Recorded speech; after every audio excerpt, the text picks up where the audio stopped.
তুল্লাহ ছাত্র জনতার ঐতিহাসিক বিপ্লবের মধ্য দিয়ে বাংলাদেশের নতুন যে বন্দোবস্ত তৈরি হয়েছে ছাত্রদের মধ্য দিয়ে এবং যে নতুন বিপ্লবী সরকার গঠিত হয়েছে,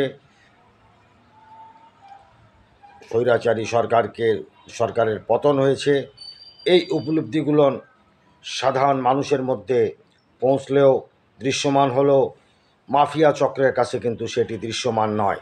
আর তাই যদি না হবে, কী করে এস আলম গ্রুপের মতো মাফিয়া চক্র এখনও সাহস পায় ইসলামী ব্যাংকে পটিয়া গ্রুপ খ্যাত এস আলম গ্রুপের লোকজন গিয়ে আক্রমণ করে এবং সেখানে 5 জন মতান্তরে 6 জনকে গুলিবিদ্ধ করে?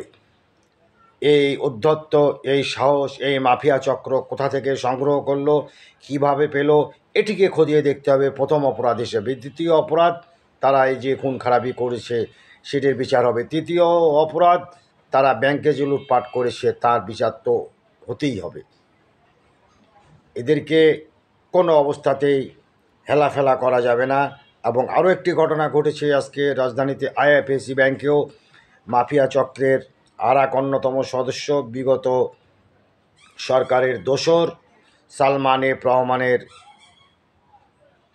যে আইএফআইসি ব্যাংকের উপর কর্তৃত্ব, সেটিকে খর্ব করবার জন্য সবাই একযোগে আহ্বান জানিয়েছে, বিশেষ করে তাদের গ্রুপের।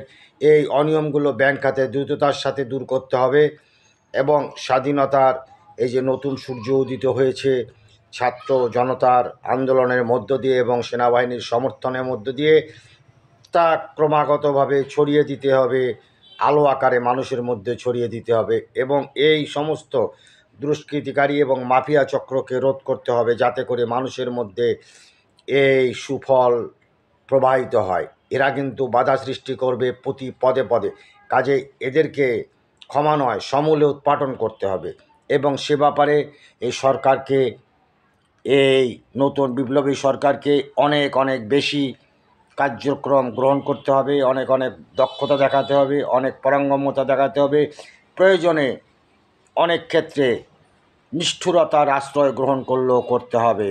দুর্নীতিকে এবং এই সমস্ত মাফিয়া চক্রকে সমূলে উৎপাদন করতে হবে। এটা জনগণের প্রত্যাশা, ছাত্র জনগণের প্রত্যাশা এবং সেনাবাহিনীরও প্রত্যাশা বটে, যারা এই আন্দোলনের সঙ্গে সকলে একযোগে সম্পৃক্ত ছিলেন। সকলের আশা পূরণ করতে হবে এই বিপ্লবী সরকারকে। ভালো থাকবেন।